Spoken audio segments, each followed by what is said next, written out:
नमस्कार प्यारे विद्यार्थियों, संभव एकेडमी श्री गंगानगर के यूट्यूब चैनल पे आपका हार्दिक स्वागत है। देखो, अपने राजस्थान की ज्योग्राफी के अंदर राजस्थान की स्थिति विस्तार कंप्लीट कर चुके हैं। इसके बाद में भौतिक प्रदेश पढ़े थे, कंप्लीट हो गया था। इसके बाद राजस्थान की जलवायु को पढ़ा था, राजस्थान की नदियाँ। अभी नदियों से रिलेटेड जो टॉपिक है सिंचाई एवं सिंचाई परियोजनाएं, वो टॉपिक अपना चल रहा है। तो इसमें एक क्लास हो चुकी है अपनी राजस्थान में सिंचाई परियोजनाएं। राजस्थान में सिंचाई परियोजना,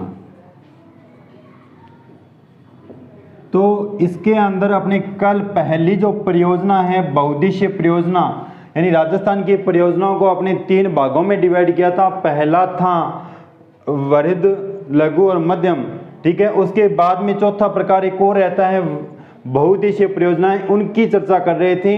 बहुउद्देशीय परियोजनाओं में बाघड़ा नागल परियोजना को अपने कंप्लीट कर चुके हैं, ठीक है। आज जो दूसरी परियोजना है वो रहती है रावी व्यास परियोजना। रावी व्यास परियोजना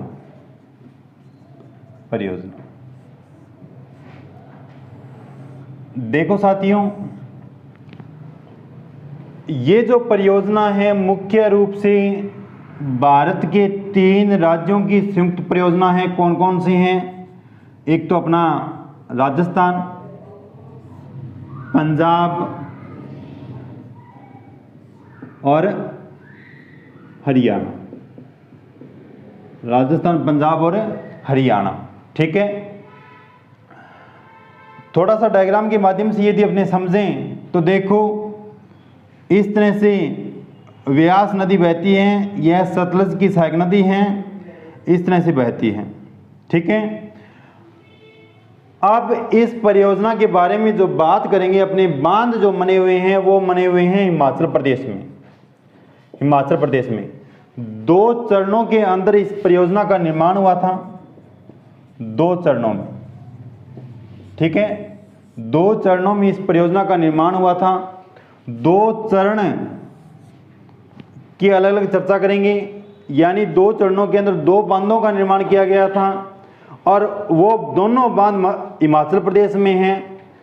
बट हिमाचल प्रदेश के अंदर इस परियोजना को जो लाभ है वो नहीं मिलता है, न ही इन बांधों में जो खर्चा लगा है वो हिमाचल प्रदेश का लगा है। राजस्थान, पंजाब और हरियाणा, इन तीनों की सरकार के द्वारा इन बांधों का निर्माण किया गया है। तो इन बांधों से जो सिंचाई या जल विद्युत जो प्राप्त होती है वो 3 राज्यों को प्राप्त होती है, राजस्थान, पंजाब और हरियाणा। रावी व्यास परियोजना, तो देखो साथियों, ये है व्यास नदी। कौन सी नदी? व्यास नदी।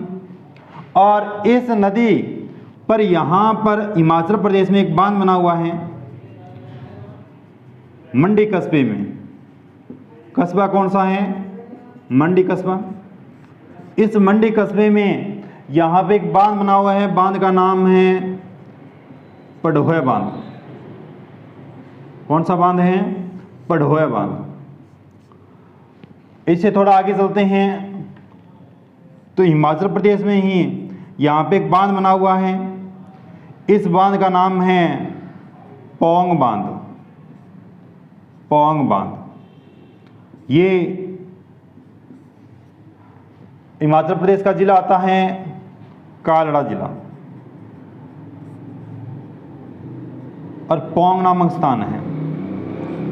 पौंग स्थान पर इस जिले में पौंग बांध बना हुआ है हिमाचल प्रदेश में, ठीक है। दोनों बांध हिमाचल प्रदेश में बने हुए हैं। इस बांध का निर्माण पहले चरण में, फर्स्ट चरण में किया गया था और इस बांध का निर्माण सेकंड चरण में किया गया था, ठीक है साथियों।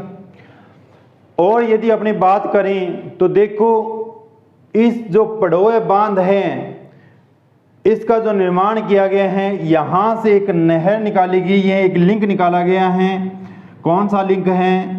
तो लिंक रहता है व्यास सतलज लिंक नहर। व्यास सतलज लिंक नहर, इस व्यास सतलज लिंक नहर का निर्माण पड़ोए बांध से किया गया है।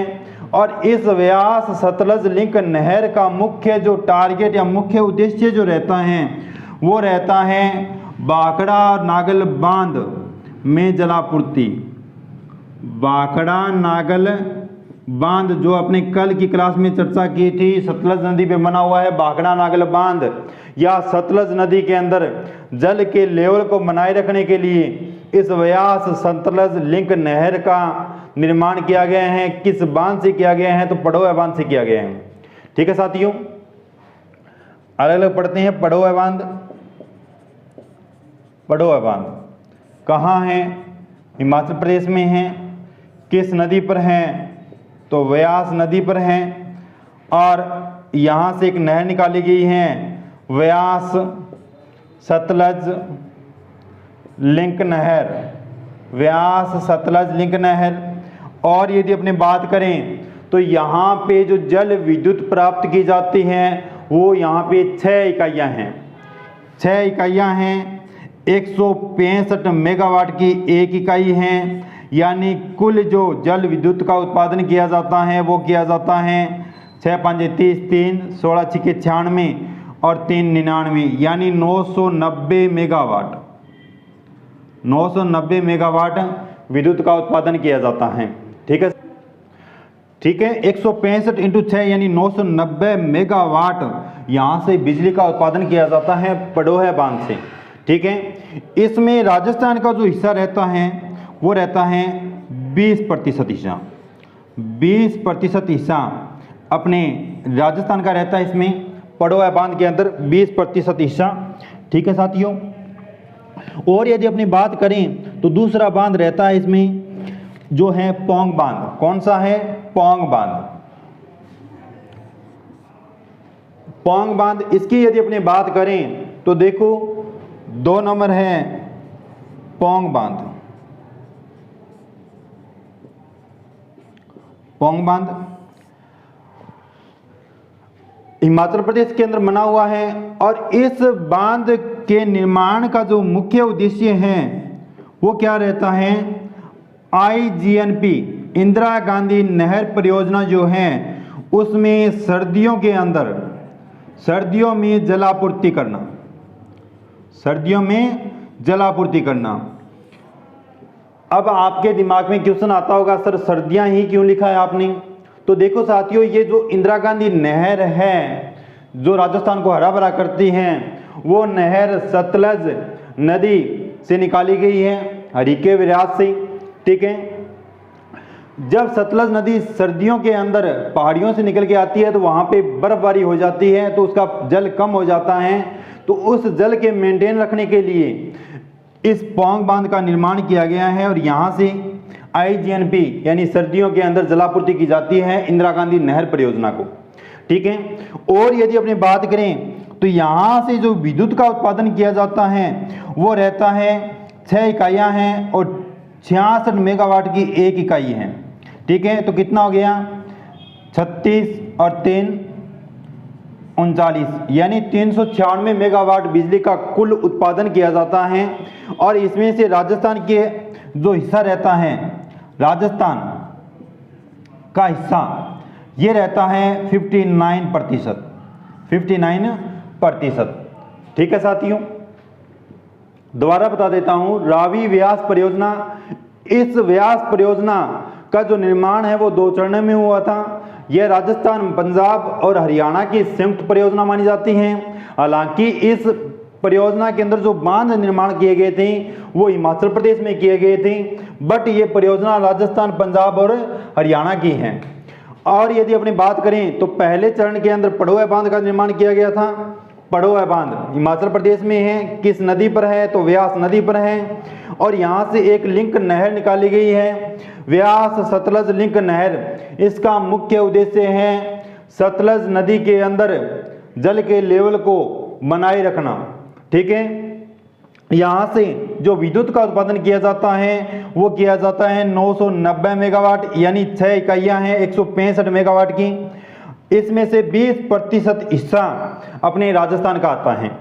पौंग बांध कहाँ पर है? कालड़ा जिला है, पौंग नामक स्थान है, हिमाचल प्रदेश में है।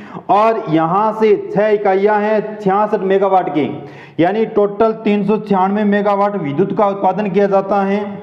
इसमें से राजस्थान का हिस्सा रहता है 59%। ये था रावी व्यास परियोजना। इससे संबंधित एक क्वेश्चन समझौते को लेकर पूछा जाता है भी, इससे जल विवाद को लेकर एक समझौता हुआ था, वहां से क्वेश्चन बनता है। तो देखो साथियों क्या क्वेश्चन बनता है, उसकी यदि अपनी बात करें तो सबसे पहले तो 1951 के अंदर इन राज्यों के बीच में इस व्यास परियोजना जो है इसके जल को लेकर विवाद हुआ था। उसके बाद 1981 के अंदर विवाद हुआ था, यानी पहला विवाद 1955। इसके बाद हुआ था 1981 के अंदर रावी व्यास जल विवाद। ठीक है साथियों। और इसके बाद 1985 के अंदर एक समझौता होता है तत्कालीन पीएम राजीव गांधी और पंजाब के गवर्नर हरचंद लोंगेवाला, यानी जल को लेके राजीव गांधी तत्कालीन पीएम थे उस टाइम, इनके मध्य और हरचंद लोंगेवाला के मध्य 1985 में एक समझौता होता है जिसे जाना जाता है राजीव लोंगेवाला समझौता। ठीक है साथियों। इसके बाद 1986 के अंदर 86 में न्यायमूर्ति इराड़ी की अध्यक्षता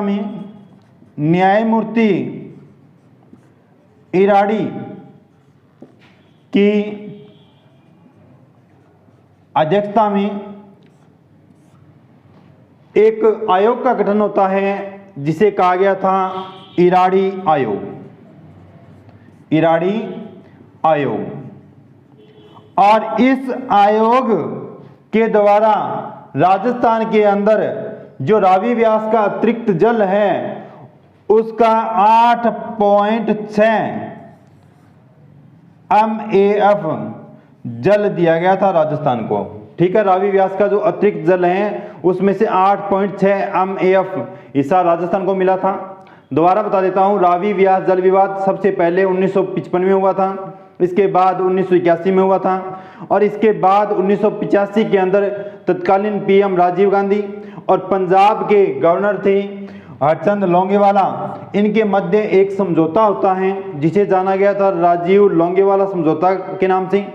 1986 के अंदर न्यायमूर्ति इराड़ी की अध्यक्षता में एक आयोग का गठन किया गया था। इस आयोग ने अपनी रिपोर्ट दी थी 1987 के अंदर। कब दी थी? 1987 में। और इसे कहा गया था इराड़ी आयोग 8.6 MAF। ठीक है, ये हिस्सा राजस्थान को प्राप्त हुआ था। इस आयोग की जो अध्यक्षता के अंदर इराड़ी की अध्यक्षता में, ठीक है, राजस्थान को मिलने वाला हिस्सा कितना था? 8.6 MAF। ठीक है साथियों, ये थी अपनी रावी व्यास परियोजना। इसके बाद अपनी बात करते हैं चंबल परियोजना की। चंबल परियोजना, ठीक है साथियों, किन किन राज्यों की संयुक्त परियोजना है? चंबल नदी के बारे में अपने पढ़ चुके हैं। चंबल नदी कहाँ से निकलती हैं, कहाँ राजस्थान में प्रवेश करती हैं। वैसे तो बहुत सारी बातें उसमें कर चुके हैं, फिर भी अपने दोबारा उन बातों की चर्चा कर लेते हैं। तो देखो, चंबल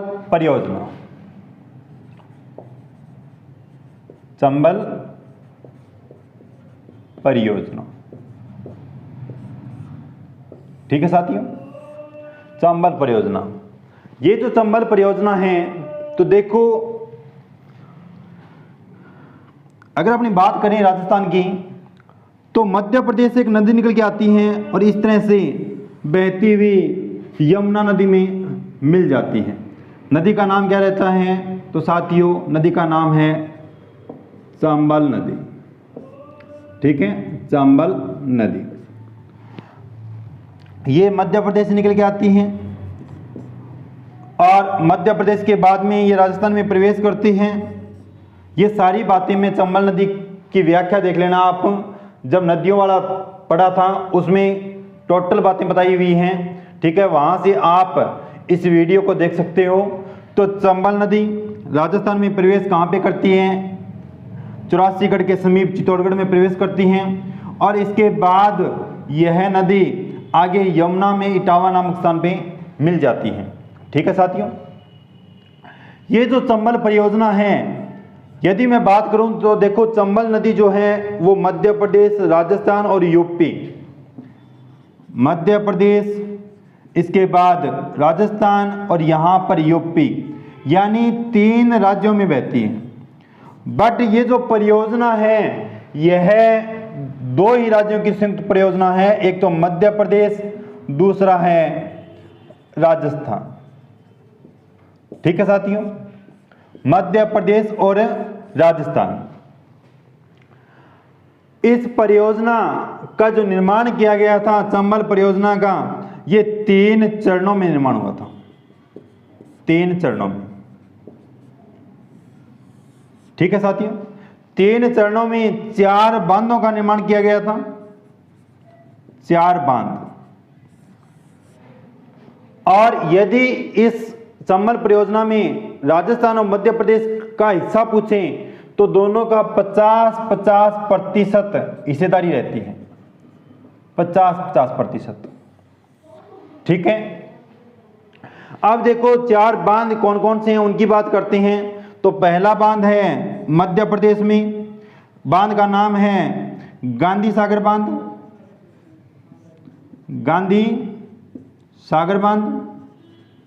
दूसरा बांध रहता है राजस्थान के अंदर चित्तौड़गढ़ में, राणा प्रताप सागर बांध, राणा प्रताप सागर बांध रावतबाटा के अंदर है, रावतबाटा।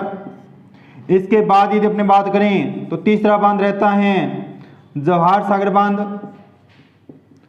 जवाहर सागर बांध कोटा में है। और चौथा बांध रहता है कोटा बैराज बांध। ठीक है साथियों, ये 4 बांध रहते हैं। इन 4 बांधों का जो निर्माण हुआ था वो 3 चरणों में हुआ था।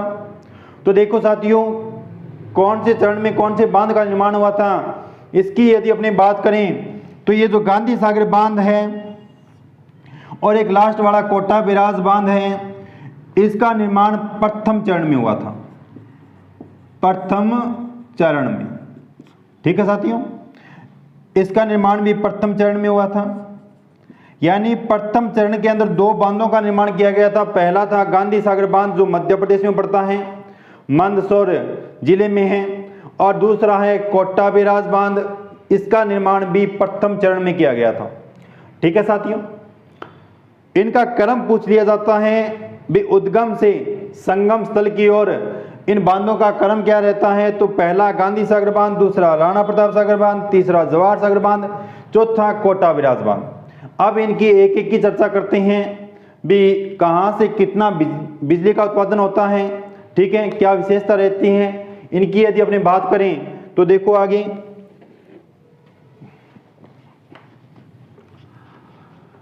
चंबल परियोजना, पहला बांध है गांधी सागर बांध। ठीक है साथियों, यह राजस्थान में मंदसौर जिले मध्य प्रदेश के अंदर है, मध्य प्रदेश के मंदसौर में बना हुआ है, चंबल नदी पर है। तो देखो साथियों, पहला बांध है गांधी सागर बांध। पहली बात, स्थान पूछा जाता है कहाँ है, तो मंदसौर। मंदसौर कहाँ है, मध्य प्रदेश में। नदी कौन सी रहती है, तो चंबल नदी, चंबल नदी।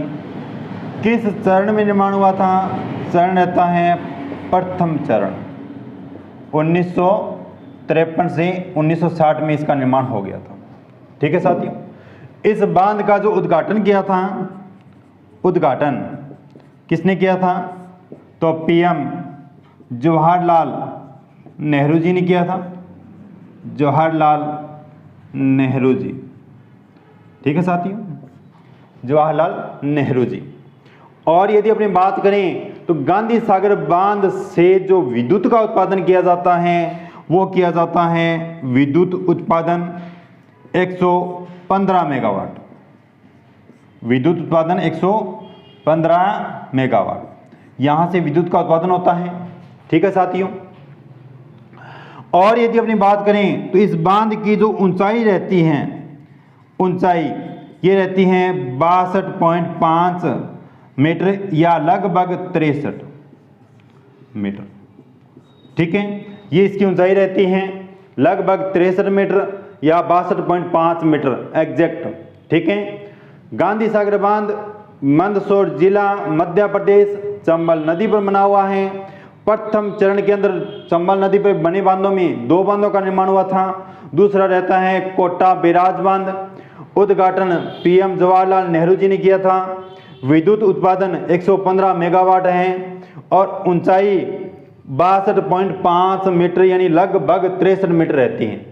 और यदि अपनी बात करें तो ये जो बांध है ये जल भराव की दृष्टि से चंबल नदी पर बना हुआ सबसे बड़ा बांध है। जल भराव के दृष्टि से सबसे बड़ा बांध, सबसे बड़ा बांध चंबल नदी पे बना हुआ। ठीक है, चंबल नदी पे 4 बांध बनाए गए हैं, उनमें से जल भराव की दृष्टि से सबसे बड़ा बांध जो है वो गांधी सागर बांध है। ठीक है साथियों, इसी के साथ प्रथम चरण के अंदर एक दूसरा बांध और रहता है। प्रथम चरण में दूसरा बांध रहता है कोटा बैराज बांध। सबसे बड़ी विशेषता जहां से अपना क्वेश्चन पूछा जाता है भी चंबल नदी पे बने बांधों में केवल सिंचाई के लिए यूज कौन से बांध का होता है? तो कोटा बैराज बांध का होता है, केवल सिंचाई के लिए, केवल सिंचाई। ठीक है साथियों, इस बांध से 2 नहरें निकाली गई हैं, एक बाईं तरफ बाईं नहर और एक दाईं तरफ। ठीक है साथियों, दाईं तरफ और बाईं तरफ। अब ये जो बाईं तरफ नहरें निकाली गई हैं इनसे कोटा और बूंदी में सिंचाई होती है, कोटा और बूंदी के अंदर सिंचाई होती है। और दाईं तरफ जो नहर निकाली गई है यहां से कोटा, बारा और मध्य प्रदेश इसको सिंचाई होती है। ठीक है साथियों, और इस दाईं नहर पे लिफ्ट नहरें बनी हुई हैं। कोटा में 2 है, बाकी की जो 6 लिफ्ट नहरें हैं वो बारा में हैं। दोबारा बता देता हूं, कोटा बैराज बांध केवल सिंचाई के लिए यूज होता है, मोस्ट इंपॉर्टेंट। ठीक है, 2 नहरें निकाली गई है, बाईं तरफ कोटा बूंदी 2 जिलों को सिंचाई होती है, दाईं तरफ जो नहर है कोटा, बारा और मध्य प्रदेश। अब आपसे क्वेश्चन ये पूछा जाता है भी कोटा बैराज बांध से हाड़ौती पठार के कौन से जिले में सिंचाई नहीं होती? तो जिला रहता है झालावाड़, क्योंकि हाड़ौती पठार के अंदर 4 जिले आते हैं, कोटा, बूंदी, बारा, झालावाड़। तो उसमें झालावाड़ जो जिला है या दक्षिणी पूर्वी जो प्रदेश है वहां पर कोटा बैराज बांध से सिंचाई नहीं होती। ठीक है साथियों, गांधी सागर बांध की बात की, कोटा बैराज बांध की बात की। दोबारा बता देता हूं, गांधी सागर बांध मंदसौर जिला, चंबल नदी, प्रथम चरण में निर्माण, उद्घाटन पीएम जवाहरलाल नेहरू जी ने। विद्युत उत्पादन 115 मेगावाट, ऊंचाई 62.5 मीटर यानी लगभग 63 मीटर। जल भराव की दृष्टि से चंबल नदी पे बना हुआ सबसे बड़ा बांध है। ठीक है साथियों, इसके बाद जो बांध रहता है वो रहता है राणा प्रताप सागर बांध। बात करते हैं राणा प्रताप सागर बांध की। रावतबाटा जहां पर चूलिया जल प्रपात बना हुआ है वहां पर राणा प्रताप सागर बांध का निर्माण किया गया है। ठीक है, राणा प्रताप सागर बांध चूलिया जल प्रपात चंबल नदी पे बना हुआ है। ठीक है,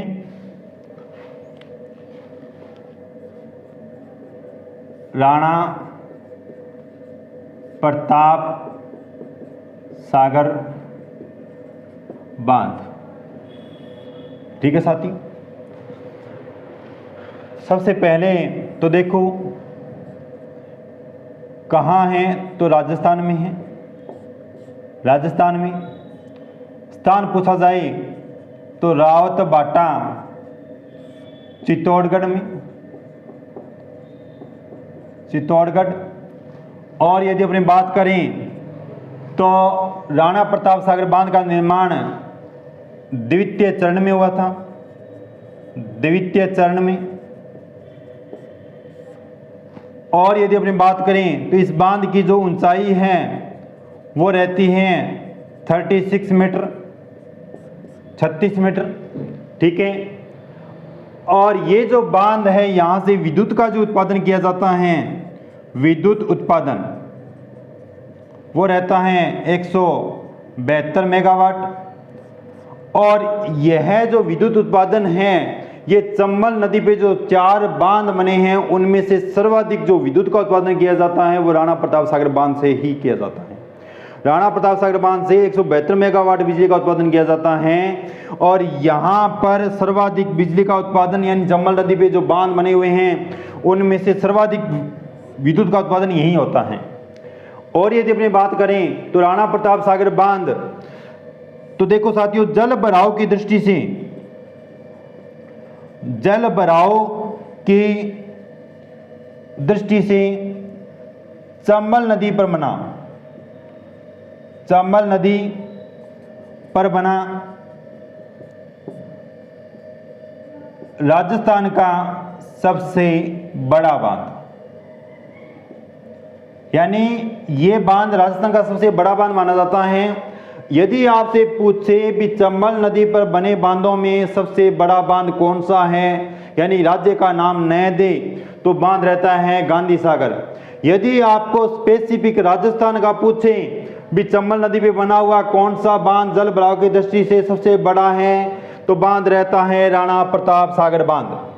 ठीक है साथियों, और यदि इसकी बात करें तो ये जो जिस स्थान पे बना हुआ है स्थान है रावतबाटा।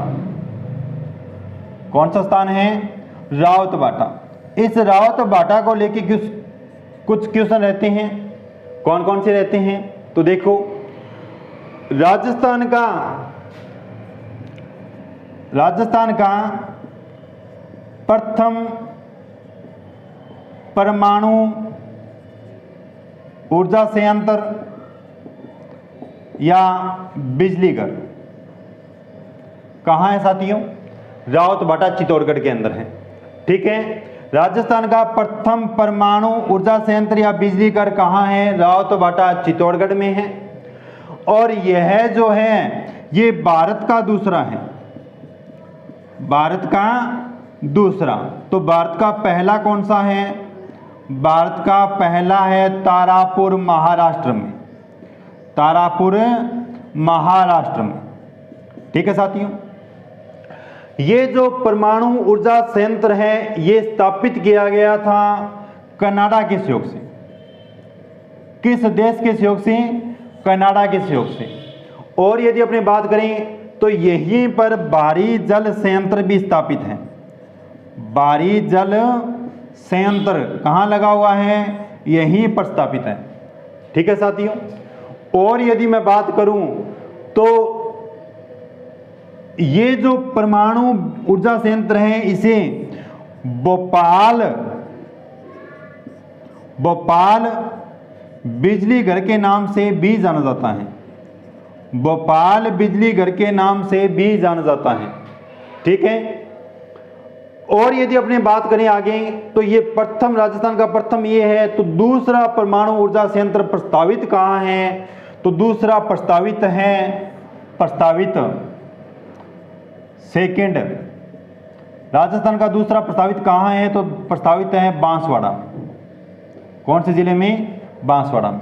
दोबारा बता देता हूं, राणा प्रताप सागर बांध राजस्थान रावतबाटा चित्तौड़गढ़ में है। द्वितीय चरण में इसका निर्माण हुआ था। ऊंचाई रहती है 36 मीटर। विद्युत उत्पादन 172 मेगावाट यानी सर्वाधिक विद्युत का उत्पादन किया जाता है। और जल भराव की दृष्टि से राजस्थान का सबसे बड़ा बांध है, चंबल नदी पे बना हुआ है। और ये जो बांध है ये जगह रहती है रावतबाटा।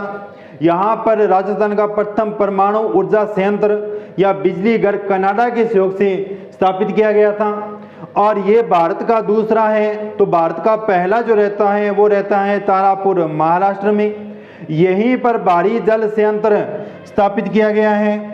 और ये जो प्रथम परमाणु बिजली या प्रथम परमाणु ऊर्जा संयंत्र है इसे भोपाल बिजली घर के नाम से भी जाना जाता है। दूसरा, यदि अपने पूछे भी दूसरा परमाणु ऊर्जा संयंत्र राजस्थान में प्रस्तावित कहाँ है, तो जिला रहता है बांसवाड़ा। यह था राणा प्रताप सागर बांध। ठीक है साथियों, इसके बाद अपनी बात करते हैं तीसरा जो बांध रहता है वो रहता है जवाहर सागर बांध। जवाहर सागर बांध तीसरे चरण में जिसका निर्माण हुआ था जवाहर सागर बांध का। 4 बांध बने हुए हैं, चारों बांधों में 3 चरणों में निर्माण हुआ है। पहले चरण के अंदर गांधी सागर बांध और कोटा बैराज बांध, दूसरे चरण में पड़ा अपनी राणा प्रताप सागर बांध, और तीसरा जो चरण रहता है उसमें रहता है जवाहर सागर बांध। जवाहर सागर बांध कहाँ है, तो जिला रहता है कोटा। ठीक है, नदी पूछी जाए तो चंबल नदी। कौन सी नदी है, चंबल नदी।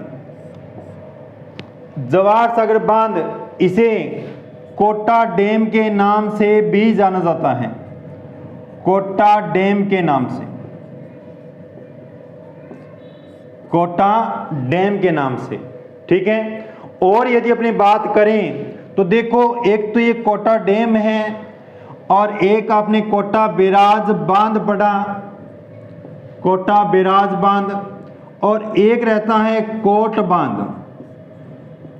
कोट बांध ये जो बांध है ये है झुंझुनू में, झुंझुनू में, उदयपुर वाटी में, उदयपुर वाटी के अंदर एक बांध बना हुआ है सरजू सागर बांध, उसका ही दूसरा नाम है कोट बांध। झुंझुनू उदयपुर वाटी के अंदर सरजू सागर बांध बना हुआ है, उसी का दूसरा नाम है कोट बांध। और एक कोटा बैराज पड़ा और एक कोटा डैम। ये क्वेश्चन पूछा जाता है भी कोटा डैम के नाम से चंबल नदी पे जो बांध बने हुए हैं उनमें से कौन सा जाना जाता है, तो जवाहर सागर बांध जाना जाता है। ठीक है साथियों, यहां से जो विद्युत का उत्पादन होता है वो होता है 99 मेगावाट विद्युत उत्पादन। ठीक है साथियों, यदि इसकी ऊंचाई की बात करें तो इसकी ऊंचाई रहती है 25 मीटर ऊंचाई। ठीक है, जवाहर सागर बांध नदी चंबल है, कोटा डैम के नाम से जाना जाता है, 99 मेगावाट विद्युत का उत्पादन होता है, 25 मीटर इसकी ऊंचाई है। यदि आपसे कोट बांध पूछे तो झुंझुनू में है, उदयपुर वाटी में। ये थी आज की अपने 2 परियोजनाएं मुख्य रूप से, रावी व्यास परियोजना और चंबल परियोजना। ठीक है, विस्तार से पढ़ा। रावी व्यास परियोजना के अंदर अपने 2 बांध मुख्य रूप से पढ़े, एक तो पड़ोह बांध, दूसरा पोंग बांध, दोनों ही हिमाचल प्रदेश में है। हालांकि रावी व्यास जो परियोजना है वो रहती है राजस्थान, पंजाब और हरियाणा की। ठीक है, उनमें से जो पड़ोह बांध है वहां से व्यास सतलज लिंक नहर निकाली गई है जो सतलज नदी में जल की आपूर्ति करती हैं। और दूसरा जो बांध है पोंग बांध, वहां से आईजीएनपी को सर्दियों के अंदर पानी आपूर्ति की जाती है। ठीक है साथियों, और इसके बाद अपने जो पढ़ा था वो पढ़ा है चंबल परियोजना। चंबल परियोजना के अंदर 4 बांध मुख्य रूप से पड़े थे, 3 चरणों में इनका निर्माण हुआ था। ठीक है, पहला जो चरण है उसमें गांधी सागर बांध और कोटा बैराज बांध।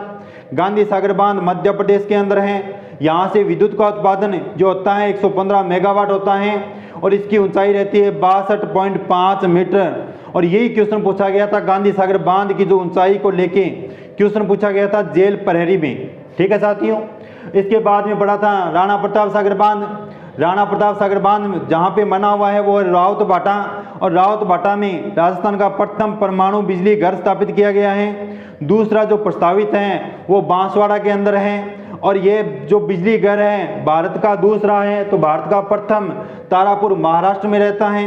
ये सब बातें की। इसके बाद है जवाहर सागर बांध को पढ़ा, कोटा के अंदर है, चंबल नदी पे बना हुआ है, कोटा डैम के नाम से जाना जाता है। 99 मेगावाट विद्युत का उत्पादन करता है और 25 मीटर इसकी ऊंचाई है। कोट बांध झुंझुनू में है। ये था आज का मैटर।